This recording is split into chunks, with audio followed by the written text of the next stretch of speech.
it could easily be 12 o'clock in the night, and without doing anything else, just being full on into one track, or even sometimes just some sounds.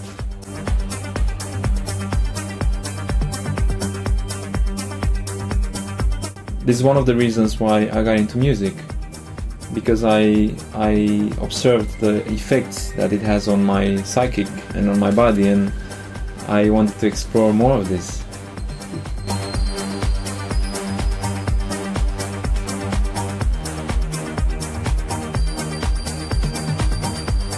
And in order to be now is to actually understand how our mind works, that we always project onto the future based on the past.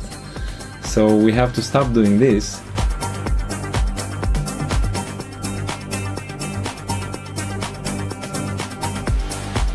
Let's say this time invested in yourself, on educating yourself spiritually, I think is the best way to use your time.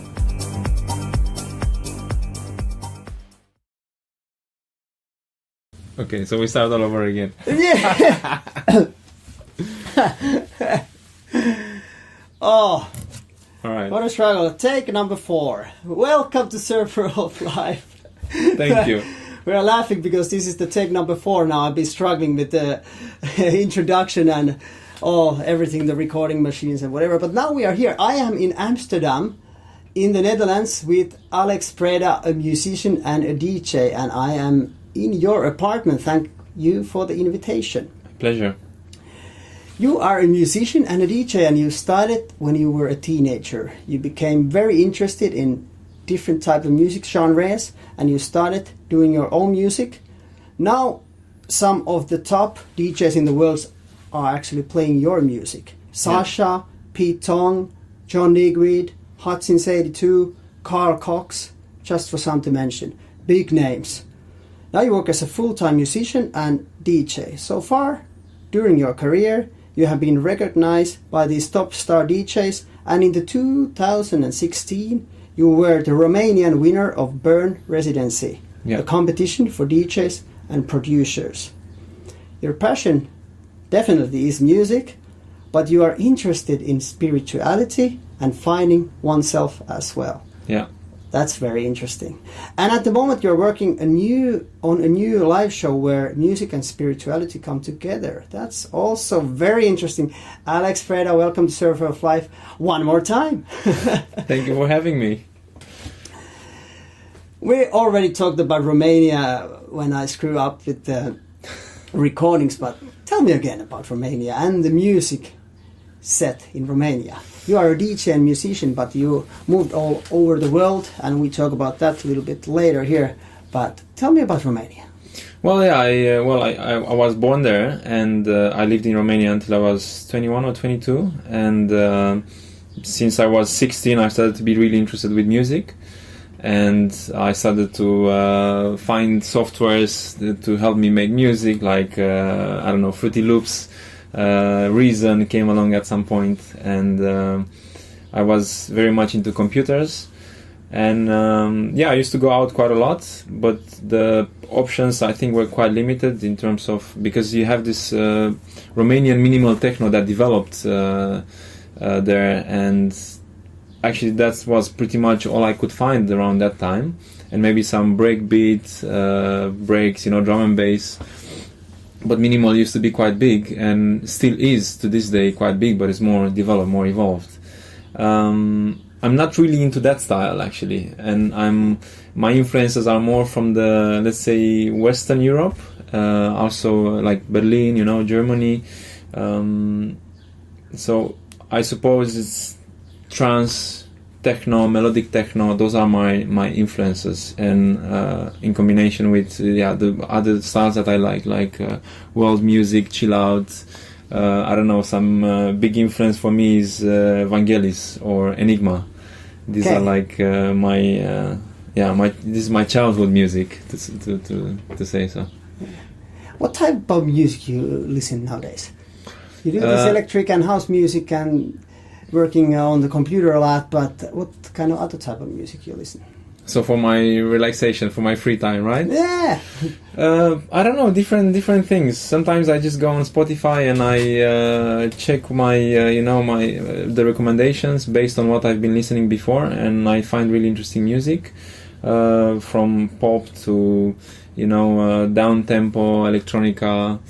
And recently I came across there's moods on Spotify, and I'm really into ambience, atmospheric stuff that really gets me going. Like I'm super inspired by it, because I think my brain is also more relaxed, and I can also do other things while I'm listening to that. So how was it to be in Romania as a starter DJ, pretty young boy? How did you get it? How was your family thinking about it, or your friends? What were their impressions when you told them that you're making your own music and trying to do this, and this is your passion? Well, it started gradually. So at the moment where I started to make music on a laptop, actually, it was just a hobby. Nobody really paid attention or even knew that I was doing that. And later on, I started to show my material to people, and especially my family, and they were like, well, wow, this is good. It's interesting. You've got something in there, so you should keep on going. But the DJing part actually came much later. And people back in Romania, they associated me as being a DJ because I was making music, but I was not actually playing in Romania that much. And sometimes friends organizing parties, they would call me, hey, do you want to play here and there? And I would tell them, I don't DJ, I make music. And they'd be like, no, just give it a try. So first try as a DJ was a complete fail. I had absolutely no idea what I was doing. I was trying to play my music. And luckily there were not so many people in the club. But the second time got better, the third time, and so on. And actually when I moved into in Netherlands, that's where I started to be more focused on DJing and really developing my skills, developing myself as a performer. But the interesting part here is that you came to Netherlands not because of music. Tell me about that. Exactly, yeah. I used to play water polo in Bucharest for many years, since I was, I think, 11 years old, and to somehow to a professional level. And I wanted to use that to travel, because I know there's many clubs in Europe, and sometimes where we were in competition with them. And pretty much a club from the Netherlands invited me to play with their team. So that's how I landed in here. And then I stayed. All right. How did you figure out the music genre here in Amsterdam at the beginning? Well, it was pretty easy, because when I was back in Bucharest, I was a lot into trance and progressive house, and a lot of trance came from the Netherlands. A lot of the known DJs were Dutch, and they were an influence for me. So when I was here, I started to explore the events where they were performing. And later on I dived into techno, and I went to Awakenings and different festivals with proper techno music, and that was also a massive influence for me. Okay. At some point you moved to Barcelona. What took you there then? To Barcelona? Well, this is it happened last year. Yeah, so I was there for one and a half years, and my ex-girlfriend, she got a job offer there. And it was a choice whether I should go or not, but I decided to go because it's also interesting for me to explore a new city. And for the music, I thought at that moment it didn't really matter, the location. But overall it was a beautiful experience, and I really enjoyed the city. But having this said, Amsterdam is my home, so I decided to come back. Now I must ask about your stash, the mustache. They look so great. Is there any story behind that? And if people are not watching, they are like, how would I describe it? Like a D'Artagnan style kind of mustache? I love it. Tell me, is there a story behind that? Well, yeah, I don't know. I guess there is a little story. Well, my father, he had a mustache, so in some way I think that it was always in the back of my head, because there are some features that I see in myself from his looks. So I always had let's say a shade of a stash. And I used not shave it, but like trim it really short. Yeah. And people started to identify me as having a stash, but I told him I don't have a mustache. It's just like really short cut hair. And they're like, no, but I always imagined you with a mustache. I don't know. And then people started to suggest me, well, it would be nice if you would grow a bigger mustache, And I just thought about it, and I started to grow it because it also felt natural, and I just wanted to test and see how it looks like, and then I just loved it. They are cool. I kept it, yeah. Let's talk about a little bit the music itself. What kind of impact music has on you? Is it affecting your emotions or anything like this? Definitely, yeah. It affects my emotion. It affects, my state of mind. I think at some point, if it's big sound system, it really affects my body, and I find this really powerful. And this is one of the reasons why I got into music, because I observed the effects that it has on my psychic and on my body, and I wanted to explore more of this. So you really think that if you listen to sort of type of music, it can actually affect our mood and mindset? Definitely, yeah. How does it feel to influence people's minds when you play, as a DJ or as a musician? Well, we have to start with my main purpose for doing this is because, well, I'm an entertainer, so my purpose is to make people feel good, give them good times in their free times, basically. So that's what I'm doing, and I hope people are entertained and they're having a good time. Have you seen different type of expressions when you're playing music? How does people react? Are they your entertainer? Do you want them to feel happy, or how do they cope with your music? Are they happy, celebrating, or are they in a depressive mode or whatever? Well, I guess I could take them into a depressive mode as well, but that's not the purpose. Probably they would just throw with tomatoes at me. Yeah. But the idea is to make them happy, and I think when I play a good record and it fits well within the set, then they cheer and they seem like they're having a good time.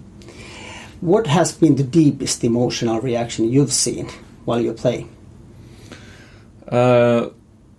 People coming, to me in front of the DJ booth, and they just want to shake my hands, and they are really, I don't know, in a way they thank me for playing that music, and later on they come and they ask me, okay, what was that track, because I really like it, thank you for playing it. That's like really powerful connection, and it makes me happy to see that people are interested beyond what they hear on the dance floor. They really want to dig the music later on as well, and I think that's powerful. Can you sense the energy while playing? The energy of the crowd? Definitely, yeah. What about if you sense the energy is not maybe good? Can you change it?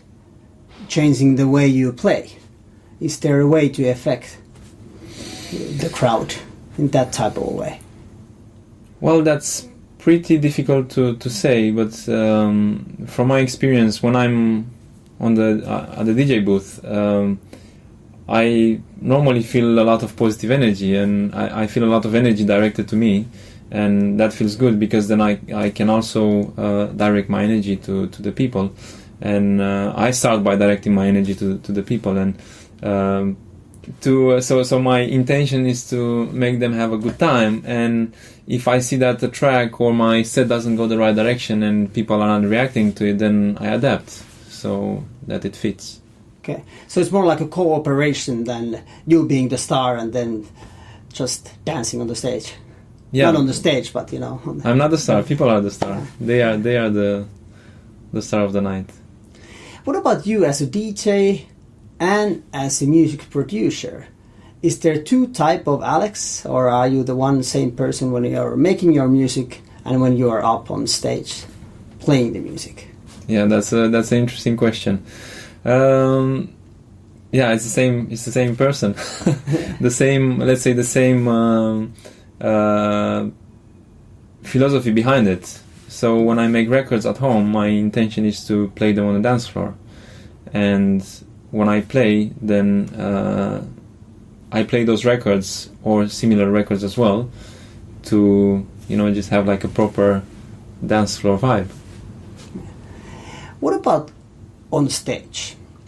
How do you prepare yourself before the show? Is there any certain type of methods, or do you do some specific things before you go on stage?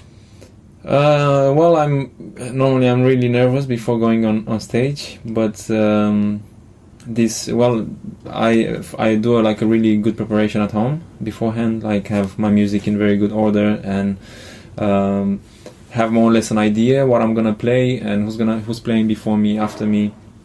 These are really important elements, so this is my homework basically, which sometimes can take quite some time. And before going on stage, I just try to let go of my fears, because I think everyone has some form of fear. And when I'm on the stage and I see people, they are really into it, that's what makes me feel comfortable and feel in the right place. If you are really nervous before the show, as you said, you are a little bit nervous at least, how do you cope with that then? If you're really nervous, because I know and you as a former athlete, when you are really nervous, your body is sort of stuck. And as a DJ, your body can't be totally blocked. You have to use your arms and your own body. Do you use some kind of methods then? Yeah. Actually, the book I told you before is called Letting Go. And I read this book and it really changed my life in the sense of now I'm in control of my thoughts and my emotions. So when I get nervous, I use this technique where I acknowledge my nervousness, my fears, and I basically let it go. So it diminishes just before I go on stage. I just take a moment to let this energy get out, basically. Did you use this type of things when you were playing water polo? I didn't know about this technique back then, so I was really, really nervous. I wish we knew more about those techniques when we were athletes. Exactly, For sure it would have helped me out as well. Yeah, I understand. What about when you're producing music? Tell me about the whole process. Yeah. Well, so as you can see here, this is my corner for making music, and I normally start with inspiring myself. So I listen to other music. Sometimes I have like a collection of my inspiration tracks. So I go through it and I really start analyzing. And then I go back into my software or on a drum machine or on a synthesizer, and I start to come up with a melody, with a groove.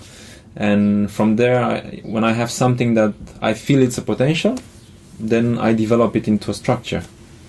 And when I have a structure put in place, like with proper, let's say, dynamics and breaks, then I start to basically fill all the spots in, and then I take it as a whole and I analyze it, whether it has enough emotion, whether it works or not. And from that point on, I go further into the more technical bits.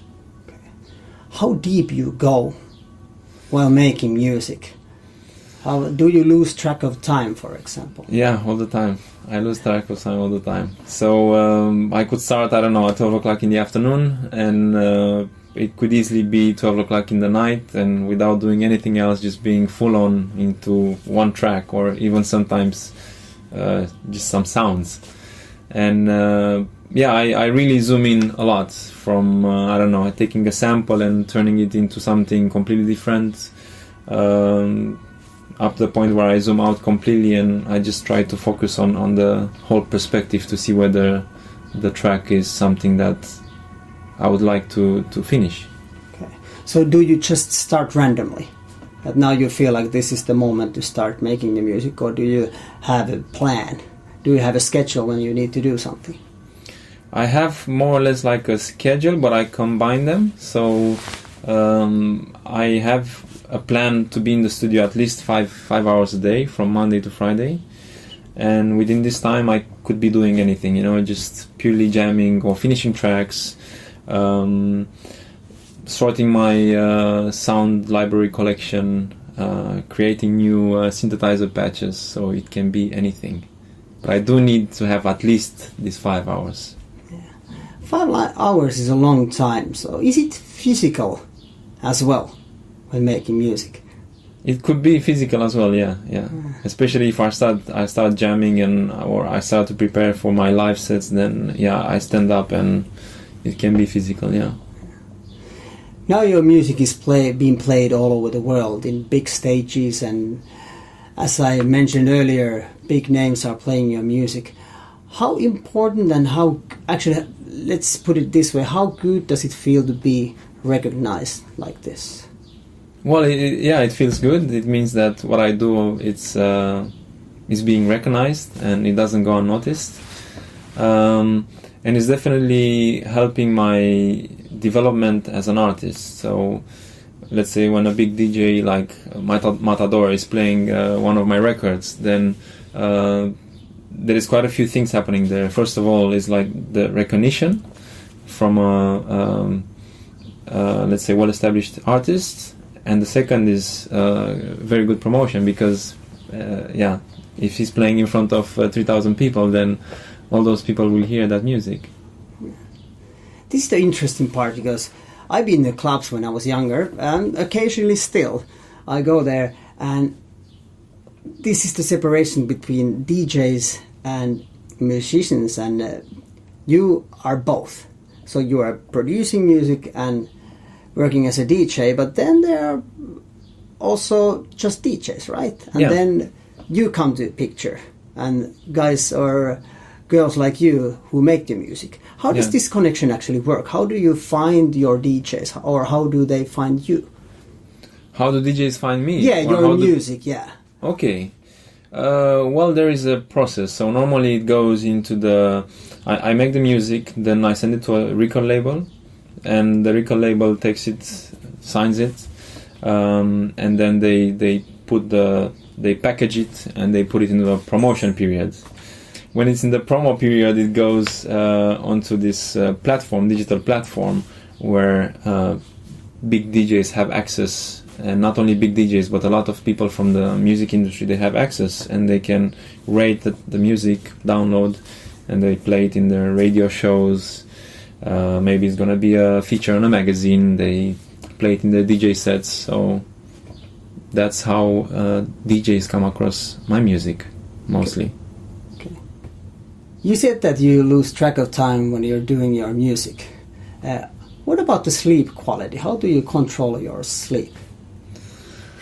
Yeah, that's I have to say it's an issue sometimes. And since a few months ago, I started to wake up at 9 and go to bed around 12 or 1 o'clock in the night, from Monday to Friday, when I'm basically not playing or when I'm not out and about. And in the weekends, it doesn't really matter. Sometimes I'm back, I'm in bed at 7 in the morning, sometimes I'm in bed earlier. But when I keep this schedule, then I feel much better. Unlike before, I used to go to bed, 5 o'clock in the morning, even on a Tuesday, and because I was in the studio, and I just felt that I had to stay up so late to finish that track. But then my sleep was disrupted, so I would end up not feeling quite myself, maybe a bit tired, not having the best mood. So good quality sleep is definitely important, yeah. Same as a DJ, often you play very late at night, am I correct? Yeah. How does it go then? You sleep through the day, or how do you cope with that? Well, it depends. If I have to play really late in the morning, then I either sleep before, or maybe the night before, I slept in longer, so I didn't wake up at 9, I woke up at 12. So I try to combine it this way, and otherwise if I lose sleep, then I try to recover it in the next day, step by step. What if you're really tired when you need to go to play your records? Is there any way to get you cheered up get you excited or something? How do you stay awake if you're really tired? If you've been, for example, making your music and now you need to go to play on stage and you're really tired, is there any methods for that? Well, first of all, I never spend a lot of time in the studio and then straight from the studio go to play. I always take some time off just before playing, and let's say even if I would be really tired, the adrenaline rushing in, that's what really keeps me awake and engaged to the whole thing. So even if I'm dead tired, when I'm up there and I have the adrenaline rushing, yeah, nothing stops me. Okay. So you go in some sort of flow moment, or how would you call that? Yeah, exactly, yeah. So there we come. It's both physical, because how long period of time you play actually on stage? Because I know this Dimitri Kneppers here in Amsterdam, and he had his show now. It was 10 hours he was playing in a row. Oh yeah, he's a legend. You play, do you play 10 hours as well, or many hours? I haven't played that long yet, no. Yeah. Longest I played, I think it was around 4 hours. Yeah, well, that's a long time as well. Yeah. Now we come to this part that 4 hours, total concentration. And you, for sure, if you just stand for 4 hours, I, for example, get tired. But you are in this sort of a vibe and flow moment. So what do you think, how much the mental part is affecting the physical part? Oh, very much, definitely. And I think it's a combination, well, for myself, I do what I truly enjoy, I see people happy, that's what gives me again energy, and at the same time I'm moving, I'm dancing, I'm not just standing. So I think these movements also, help to stay active. What are the feelings after the show? Well, sometimes I'm really, really tired, but always with a smile. And sometimes I'm just recharged. What about in the music scene? Have you seen this tiredness affecting the other performers, the other musicians? Yeah, this is like a problem in the music industry as a DJ, and you have to be quite strict about your lifestyle, especially when you have to play 3 gigs in the weekend. That can really be tough. I have friends who I know they play this often, and it can be a struggle, but then with the proper lifestyle to counteract these effects of tiredness, then you can balance it out and keep on doing it. Back in the days when I remember, music and substances have been combined together pretty tightly. How is it nowadays in the year 2018? Is there still a lot of substance using, alcohol, drugs, definitely in the business? Yeah, it still happens, that's for sure. And to some DJs, some artists can be a problem. And the story of Avicii probably. Yes. He was counteracting his depression, anxiety with alcohol. So it led to, disaster. And probably there is more people in the industry doing the same. But I think most of the successful people in the industry, they have a good balance and they know when to stop if they are using or consuming alcohol. And sadly, Avicii is not the only one. There has been some other incidents as well this year. Also in the athlete business, also sport people are suffering from the same issues. Yeah. What about you yourself? How do you keep yourself mentally healthy? Through exercise. I exercise daily and I meditate. I mentioned earlier about this book, Letting Go, written by David R. Hawkins. And it really helped me to understand why I'm feeling, how am I feeling, and also to realize that, I'm not my thoughts, because ultimately your thoughts can really be deceiving, and we identify ourselves with our thoughts, which is not correct. So we believe we are our thoughts when we're actually the space in between. So once I came to this realization, and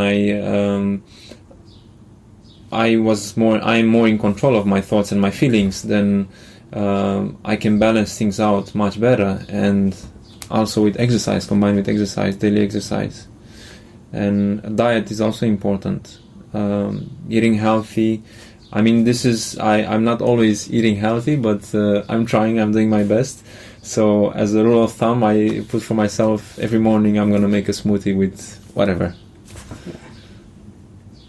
Mental health is really, really important. Definitely, yeah. And I'm on the path as well. I mentioned here on my podcast many times, and this trip is also part of me going to study Wim Hof methods. Yeah. And we spoke about Wim Hof, and you actually now realized who he is, and he's been swimming in the canals here. Yeah.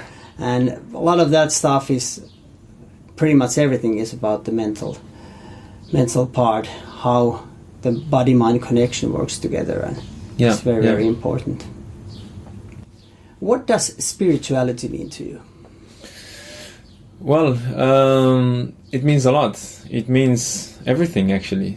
And as I grew up just anxious. I came from a post-communist system where poverty was at everyone's doorstep, really, and everybody was anxious. They were afraid not to lose their jobs. They were afraid they couldn't pay their bills. They were afraid they couldn't care for their children, and so on. So when you grow in such environment, it's really heavy, very, very heavy for your psychic. And even moving outside of Romania, well, things started to get better anyway by the time I moved out. I could still feel this baggage of anxiety, and I had to do something about it. I knew there is something that I could do to fix, and I also experienced some psychology courses or therapy, but it didn't really help that much. So then I started to investigate and really educate myself on the subject and go deep to these anxieties, see where are they coming from. And it's anxiety about anything, it doesn't relate to just one specific thing. And I started to realize that, well, our basic human, the most basic fear is our we're afraid that we cannot, let's say, leave something behind. We cannot not procreate. How do you call it? We go unnoticed. Actually, this is our biggest human fear, and from there, well, you extrapolate, and then you come to the more smaller ones. So yeah, I started to study different books, to just research on the internet, and I wanted to control my fears. So slowly I managed to do it, up to the point where I started to have like a more, let's say, a better diet, because the chemistry in your body is also important, in your brain. And well, if you eat junk food, then the chemistry is obviously not going to be the right one, and it can influence for sure. So later on I came across this book I was mentioning, and it really helped me heaps to understand myself, and actually to learn to let go, because I just didn't let go of anything. And also our society is learning us, not learning, but what I told you earlier, men are supposed to be made of stone. Do not feel, do not cry. They have to be like this really strong figure in the society. But this is, I agree with being a strong figure, but men are also allowed to feel and to cry when needed. There's absolutely no mistake on that. And women have more, they are educated and permitted to have this behavior, and they can let go because of this. Let's say when they cry, and if a man doesn't cry in 40 years, then maybe he's gonna have a heart attack at 50. Yeah. So that was a massive realization for me, and it really changed my life. Yeah. Can we hear it in your music, this change? I think so, yeah. Because before I was, I guess, afraid of myself. I was afraid of not having a really good result in my music. So maybe it was a bit more, I don't know, a bit less complex. Now, if I don't like anything, if I don't feel it's going the right direction, then I simply let it go. I don't continue working on it because it takes me nowhere. So I accept that it's a shit track and I just bin it. How important it is to stay in the moment, be present, not think about the past, not think about the future, what's going to be ahead. Yeah, that's a very good point. The present is really important because so how we think and what we do is based on the past. And also, based on the past, our minds project in the future. So that's really, in a way, is holding us back because we can never be now. Mm-hmm. And in order to be now is to actually understand how our mind works, that we always project onto the future based on the past. So we have to stop doing this. Well, it requires a little bit of work, and then we can really be in the now, in the moment.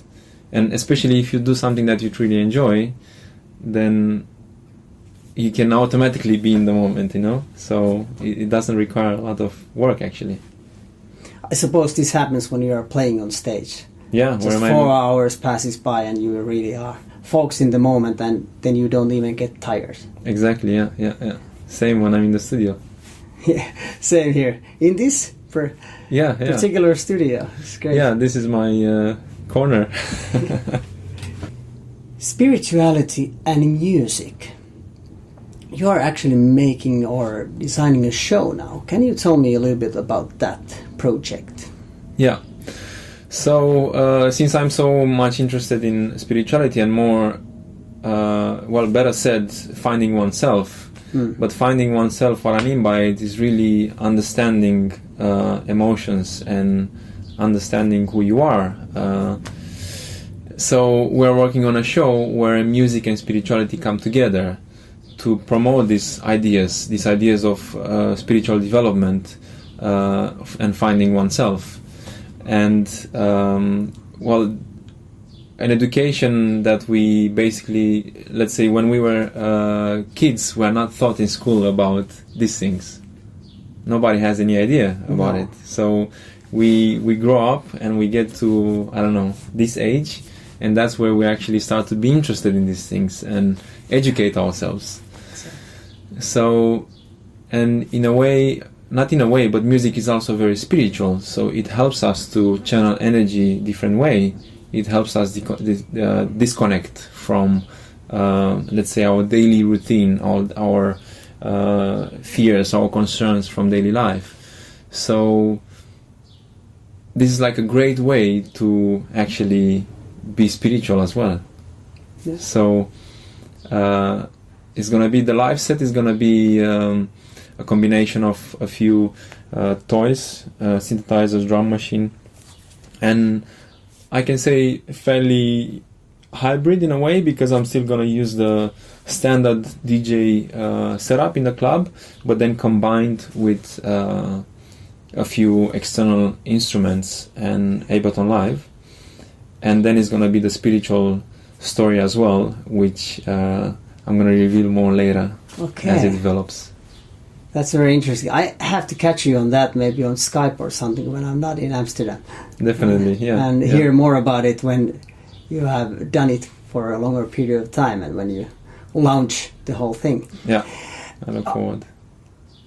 Are you trying to kind of reach the idea of the culture and the tribe, spiritual part? Because spirit and music has been ages part of mankind, as far as I know.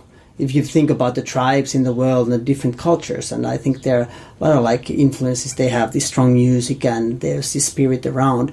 Is it something like this, or is it just totally different? No, it's totally different. It's just, I guess, a way of creating awareness. Yeah.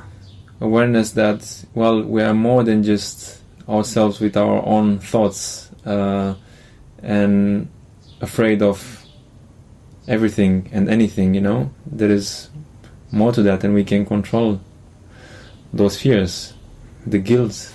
We can get over it, and we can be so much more, and we can do so much more when we are actually educated on this perspective. Do you think you are kind of in a path of helping others to understand themselves and feel better? Well, I would like to influence this to help people realize that there's this out there, but I don't see myself as an educator, just as I'm talking to somebody and then I share my knowledge, and by sharing my knowledge and my experiences, I hope other people can be interested in the subject and take it from themselves on board to further develop themselves spiritually. You think this is something that could help out the other musicians? As we spoke earlier, that there are a lot of people suffering from anxiety, and there are some mental health issues in the business. Yeah, I hope so. And about this technique and the technique I chose to deal with myself, it's also something that I've learned from another musician. Okay. And so we're influencing each other, sometimes intentionally, sometimes unintentionally. How painful has this journey been for you, finding yourself? Because I know myself, when you're digging deeper inside, it can be really painful. It's not just a happy roller coaster. It's something totally different. Yeah. What about you? Well, yeah, for me as well. I mean, even if when I'm practicing daily, I'm meditating, and I really acknowledge my thoughts and my feelings. That doesn't mean that I'm enlightened or anything like that. I mean, I can control myself, and that's important, and I can let go of the daily things that are coming up. But for me, it's also painful, and so I just accept that pain, and I let it go. How important is love? Love? Yeah. Wow, it's very important, and I still, for myself, I need to learn to love unconditionally, and also to start doing things from a position of love rather than a position of fear, as where, let's say, as we grow up, we start doing things from a position of fear because we're afraid of, not being able to pay the bills, or maybe people won't like us because of certain actions. So we're always surrounded by fear. And when it comes to achieving our goals, we are again led by fear. But if we try to achieve our goals from a position of love, then we can get there maybe easier. I mean, we can achieve our goals anyway, but then we can avoid all the difficult path of getting there. So I think it's really important. Yeah. You are in a great spiritual path at the moment. Have you noticed that when you yourself feel good and you have a different vibe and positive energy, it brings positive energy around you? Yeah, definitely, yeah. That's for sure, yeah. And I start to feel this every day more and more and more and more. And it's also what we think about, certain situations. Because sometimes if we are afraid of, not getting what we want from a certain situation, people sense that as well, and we might come across as too eager. But if you are okay with, having what you want happening or not, so you accept both scenarios, then you are more relaxed, more positive. So people are more... people sense your positiveness, and then, things will be much easier.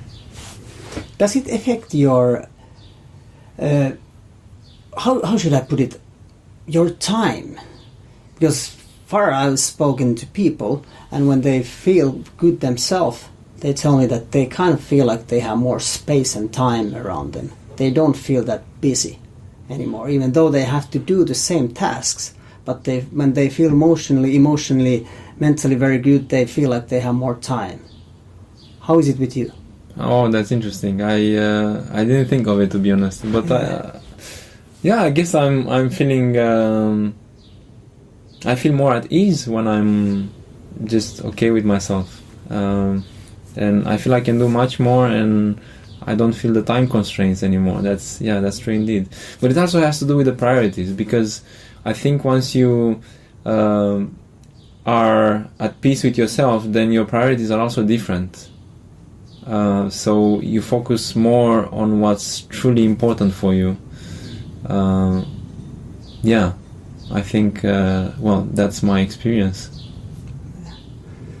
We spoke about the present and not about the future, but I'm still curious to know, what is Alex doing in the next 5 years or so? In the next 5 years? That's a very good question. I want to be recognized in the industry for my music, and I want to continue to entertain people, and hopefully to be a good influence in people's lives through this entertainment and music spirituality. And at the same time, just keep on doing what I do. That's actually my goal. If you could meet yourself 20 years ago now, what would you tell yourself 20 years ago? 20 years ago, okay. Yeah. Well, I would tell myself to cut all the bullshit and just focus on music. Okay. What about life in general? Do you have any routines? Any morning routines? You said about the shake that you're going to make yourself in the morning for the nutrition, but do you have any other routines?